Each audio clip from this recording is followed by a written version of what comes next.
Assalamu alaikum. Dear students and fellows, welcome to Skills Academy. Skills Academy 2009 سے آپ لوگوں کو زیور تعلیم سے روشناس کرانے، آگاہی دینے، سکلز سکھانے، خفیہ صلاحیتوں کو سامنے لانے اور پرسنالٹی گرومنگ کے ساتھ جاب ٹیسٹ کی تیاری میں بھرپور کردار ادا کر رہی ہے۔ عزیز طلبہ، یہ تمام محنت دنیا داری کے لیے ہے۔ اس کے ساتھ ہماری زندگیوں میں دینی تعلیم کا شامل حال ہونا انتہائی ضروری ہے۔ اس سلسلہ میں سکلز اکیڈمی کی انتظامیہ نے فیصلہ کیا ہے کہ اپنے اسٹوڈنٹس اور فیلوز کو قرآن پاک کی مختصر ترین تفسیر یعنی کم از کم قرآنی مضامین سے آگاہی ضرور سکھائی جائے۔ اس میں یقیناً نئی نسل میں مذہب سے قربت، قرآن سے لگاؤ اور زندگی میں برکت شامل ہونے کے ساتھ ہمارے معاملات میں بے سکونی کا عنصر بھی ختم ہو جائے گا، کیونکہ ترجمہ ہے الا بذکر اللہ تطمئن القلوب کہ بے شک دلوں کا سکون اللہ کے ذکر میں ہے۔ تو آئیے جانتے ہیں قرآن پارہ نمبر 8 کا تفسیری خلاصہ۔ رسول کریم صلی اللہ علیہ وسلم سے کفار طرح طرح کے مطالبے کرتے تھے کہ ہم اس وقت ایمان لائیں گے جب فرشتے ہمارے پاس اتر کر آئیں، یا برزخ و آخرت کے بارے میں آپ جو باتیں ہمیں بتاتے ہیں، ہمارے جو لوگ مر چکے ہیں وہ زندہ ہو کر آئیں اور آپ کے دعووں کی تصدیق کریں۔ قرآن نے بتایا کہ ان کی یہ ساری باتیں جہل پر مبنی اور انکار حق کے لیے محض بہانے بازی ہے۔ سورۃ الانعام کی آیات 117 تا 118 میں فرمایا، جس حلال جانور پر ذبح کے وقت اللہ کا نام لیا گیا ہو اسے کھاؤ، جو حرام چیزیں ہیں انہیں تمہارے لیے تفصیل سے بیان کر دیا گیا، صرف حالت اضطرار میں، اور وہ بھی بقدر بقائے حیات کھانے کی اجازت ہے۔ مزید فرمایا، جس ذبیحے پر اللہ کا نام نہ لیا ہو اسے نہ کھاؤ۔ آیت نمبر 123 میں فرمایا، اور اسی طرح ہم نے ہر بستی میں اس کے مجرموں کو سردار بنایا تاکہ وہ وہاں فریب کاری کریں اور ان کے دجل و فریب کا وبال انہی پر آئے۔ آیات 130 تا 131 میں تمام حجت کے لیے فرمایا، اے جنات اور انسانوں کے گروہ، کیا تمہارے پاس رسول نہیں آئے تھے جو تم پر میری آیات بیان کرتے تھے اور تمہیں اس قیامت کے دن کی ملاقات سے ڈراتے تھے؟ وہ کہیں گے، ہم خود اپنے خلاف گواہی دیتے ہیں اور انہیں دنیا کی زندگی نے فریب میں مبتلا کر رکھا ہے۔ یہ گواہی اس وجہ سے دی گئی کہ آپ کا رب بستیوں کو ظلماً ہلاک کرنے والا نہیں۔ آیات 142 تا 146 میں اللہ تعالیٰ نے پھلوں، کھیتوں اور جانوروں کے ذریعے عطا کی جانے والی نعمتوں کا ذکر فرمایا کہ اللہ کی ان نعمتوں کو کھاؤ، اسراف نہ کرو اور شیطان کے نقش قدم پر نہ چلو۔ پھلوں اور کھیتوں کی پیداوار میں اللہ تعالیٰ کے حق عشر یا نصف عشر کو ادا کرو۔ پھر فرمایا، یہود کی سرکشی کی وجہ سے ناخن والے جانوروں اور گائے اور بکری کی چربی کو ان پر حرام کر دیا گیا تھا، انہوں نے اسے پگھلایا اور فروخت کر دیا۔ آیت 148 میں ہر دور کے منکرین کے ایک نفسیاتی حربے کو بیان کیا کہ وہ جو کچھ بھی کر رہے ہیں یہ اللہ کی مشیت ہے، اگر وہ نہ چاہتا تو ہم یہ سب کچھ نہ کر پاتے۔ در حقیقت بات یہ ہے کہ اللہ کی مشیت اور ہے اور اس کی رضا اور ہے۔ مثلا مجرم کو سزا دینا اس کی مشیت ہے، لیکن اس کی رضا اس میں ہے کہ کوئی اس کی نافرمانی نہ کرے۔ اگر سب کو جبری طور پر اطاعت کے راستے پر ڈالنا اللہ تعالیٰ کی مشیت ہوتی تو کسی کی مجال نہ تھی کہ اس کی حکم عدولی کرے۔ آیات 152 تا 54 میں فرمایا کہ نمبر 1، اللہ کے ساتھ کسی کو شریک نہ ٹھہراؤ۔ نمبر 2، والدین کے ساتھ حسن سلوک کرو۔ نمبر 3، تنگ دستی کے خوف سے اولاد کو قتل نہ کرو۔ نمبر 4، ظاہر و مستور فحاشی سے اجتناب کرو۔ نمبر 5، قتل حق نہ کرو۔ نمبر 6، یتیم کا مال ناجائز طریقے سے نہ کھاؤ۔ نمبر 7، لین دین میں ناپ تول پورا کرو۔ نمبر 8، بلا تمیز سب کے ساتھ انصاف کرو۔ نمبر 9، اور اللہ سے کیے گئے عہد کی پاسداری کرو، چونکہ یہ 9 احکام شرعیہ ہی دین اسلام کی تعلیمات کا خلاصہ اور لب لباب ہیں، اور باقی تمام شرعی احکام انہی پر منحصر ہیں۔ اسی لیے فرمایا یہی سیدھا راستہ ہے، فرقہ بندی چھوڑ کر اسی کی پیروی کرو اور کتاب الہی کے احکام کو ملحوظ رکھو۔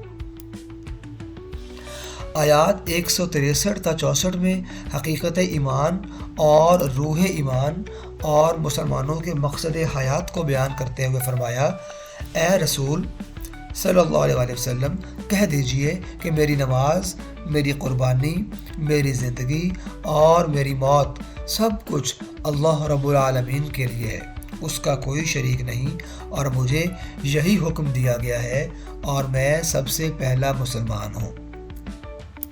سورۃ الاعراف۔ اعراف کے معنی بلندی کے ہیں۔ اعراف کے معنی بلندی کے ہیں اور اس کا معنی جاننا اور پہچاننا بھی ہے۔ اصحاب اعراف کے بارے میں ایک قول یہ ہے کہ ان کی نیکیاں اور گناہ برابر ہوں گے اور ان کا مقام جنت اور دوزخ کے درمیان ہوگا، یا یہ وہ لوگ ہیں جو اہل جنت اور اہل جہنم کو پہچاننے والے ہوں گے، اور ایک قول کے مطابق یہ انبیاء ہیں یا ملائکہ ہیں۔ آیت نمبر 8 میں بتایا کہ قیامت کے دن اعمال کا وزن کیا جانا حق ہے، اور جن کی نیکیوں کا پلڑا بھاری ہوگا وہی فلاح پانے والے اور کامیاب ہیں، اور جن کی نیکیوں کا پلڑا ہلکا ہوگا وہ نقصان اٹھانے والے ہیں۔ آیات 11 تا 27 میں آدم علیہ السلام اور ابلیس کا واقعہ بیان ہوا کہ جب ابلیس نے اللہ کے حکم پر آدم کو سجدہ نہ کیا تو رب ذوالجلال نے اس سے پوچھا کہ تو نے میرے حکم کے باوجود سجدہ کیوں نہ کیا؟ اس نے اپنی سرکشی کا جواز عقلی دلیل سے پیش کیا کہ میں آدم سے بہتر ہوں، انہیں مٹی سے پیدا کیا گیا، میرا جوہر تخلیق آگ ہے، اور اگر لطیف ہونے کی بنا پر اور آگ لطیف ہونے کی بنا پر مٹی سے افضل ہے۔ تکبر کی بنا پر اللہ تعالیٰ نے ابلیس کو رسوا کر کے مقام عزت سے نکال دیا۔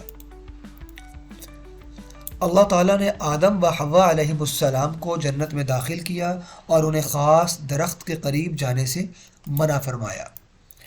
شیطان نے ان کو وسوسہ ڈالا اور مخلص اور خیر خواہ کا روپ اختیار کر کے کہا کہ آپ لوگوں کو اس درخت کے قریب جانے سے محض اس لیے منع کیا گیا کہ قریب جا کر آپ لوگ فرشتے بن جائیں گے اور آپ لوگوں کو ابدی زندگی مل جائے گی۔ اس نے قسمیں کھا کر اپنی خیر خواہی کا یقین دلایا۔ پھر ان سے اجتہادی خطا ہوئی اور اس درخت کو چکھنے سے ان کی شرم گاہیں ظاہر ہوئیں اور وہ درختوں کے پتوں سے اپنے سطر کو ڈھانپنے لگے، یہاں تک کہ شیطان کا مقصد ان کے سطر کو بے حجاب کرنا تھا۔ قرآن نے بھی یہی بات بتائی۔ اپنی اجتہادی خطا کا احساس ہونے پر آدم علیہ السلام نے توبہ کی اور ان کے توبہ کے کلمات آیات نمبر 23 میں بیان ہوئے ہیں۔ آیت 26 تا 27 میں اللہ تعالیٰ نے مقصد لباس بیان فرمایا کہ ہم نے بنی آدم پر لباس اس لیے اتارا کہ ان کی ستر پوشی ہو اور سامان زینت ہو، اور سب سے بہتر لباس تو تقوی ہے۔ پھر بنی آدم کو متنبہ کیا کہ شیطان کے مکر و فریب میں نہ آنا، اس کو یہ ملکہ دیا گیا ہے کہ تمہیں ہر جہت سے دیکھ سکتا ہے۔ آیت نمبر 57 میں اللہ تعالیٰ نے باران رحمت کے نظام کے بارے میں بتایا کہ اس کے حکم سے ہوائیں پانی سے بھرے بادلوں کو اٹھا کر لے جاتی ہیں اور بنجر زمین پر برسا کر اس میں اللہ کی نعمتیں پیدا کر دیتی ہیں۔ پھر فرمایا کہ اچھی زمین اللہ کے حکم سے سبزہ اگاتی ہے اور خراب زمین باغ و بہار نہیں لاتی۔ آیت نمبر 59 سے حضرت نوح علیہ السلام اور ان کی قوم کے حالات بیان کیے گئے ہیں کہ ان کی قوم کے سرداروں نے کہا معاذ اللہ، آپ کھلی گمراہی میں ہیں۔ حضرت نوح علیہ السلام نے فرمایا کہ میں تو اللہ کا رسول ہوں اور میرا کام تمہاری خیر خواہی اور تم تک دعوت حق کو پہنچانا ہے۔ آیت نمبر 65 سے اگلی آیات میں حضرت ہود اور ان کی قوم عاد کا ذکر ہے کہ قوم عاد نے بھی اللہ کے نبی پر طعن کیا کہ معاذ اللہ، آپ حماقت میں مبتلا ہیں۔ پھر ہود علیہ السلام نے اپنی قوم کو وہی جواب دیا جو حضرت نوح علیہ السلام نے اپنی قوم کو دیا تھا۔ حضرت ہود علیہ السلام نے قوم عاد کو انعامات الہیہ کا شکر ادا کرنے کی تلقین کی۔ ان کے انکار کے سبب ان پر اللہ کا عذاب اور غضب نازل ہوا۔ اللہ نے حضرت ہود اور ان کے ساتھیوں کو نجات دی۔ آیت نمبر 73 سے حضرت صالح علیہ السلام اور ان کی قوم سمود کا ذکر ہے۔ قوم سمود کے لوگ بڑے طاقتور تھے اور یہ پہاڑوں کو تراش کر ان میں گھر بناتے تھے، گویا ان کو اپنی طاقت پر ناز تھا۔ پھر قوم سمود نے اللہ کے حکم کی نافرمانی کی اور حضرت صالح کو معجزے کے طور پر دی گئی اونٹنی کی کونچیں کاٹ دیں۔ اللہ تعالیٰ نے ان کی سرکشی کی سزا اس طرح دی کہ ان پر رات کو زلزلے کا عذاب آیا اور صبح کو وہ اپنے گھروں میں اوندھے منہ پڑے رہ گئے۔ آیت نمبر 80 سے 84 تک حضرت لوط علیہ السلام اور ان کی قوم کا ذکر ہے کہ وہ بے حیائی میں اپنے زمانے کے سب لوگوں پر سبقت لے گئے۔ وہ اپنی جنسی خواہش کو غیر فطری طریقے سے پورا کرتے تھے اور جب اللہ کے نبی عذاب کا ڈر سناتے تو وہ اسے مذاق سمجھتے۔ بالآخر اللہ تعالیٰ نے ان پر عذاب نازل کیا، آسمان سے پتھر برسائے اور اس طرح ان کا نام و نشان مٹا دیا گیا، یہاں تک کہ حضرت لوط علیہ السلام کی بیوی جو قوم لوط کی ہم خیال تھی بھی عذاب سے نہ بچ سکی۔ صرف حضرت لوط علیہ السلام اور ان کے ساتھ قبیلے کے چند نیکوکار لوگ ہی محفوظ رہے۔ آیت نمبر 85 میں قوم مدین کا ذکر ہے کہ وہ ناپ تول میں ڈنڈی مارتے اور دوسروں کو چیزیں کم تول کر دیتے تھے اور راستے میں بیٹھ کر اہل ایمان کو ڈراتے اور انہیں راہ راست سے روکتے۔ انہیں بھی کہا گیا کہ فساد فی الارض سے باز آ جاؤ اور اپنے سے پہلی سرکش امتوں کا انجام دیکھ لو۔ اللہ تعالیٰ سے دعا ہے کہ وہ ہمیں قرآن پڑھنے، سمجھنے اور اس پر عمل پیرا ہونے کی توفیق عطا فرمائے۔ آمین۔ وما علینا الا البلاغ المبین۔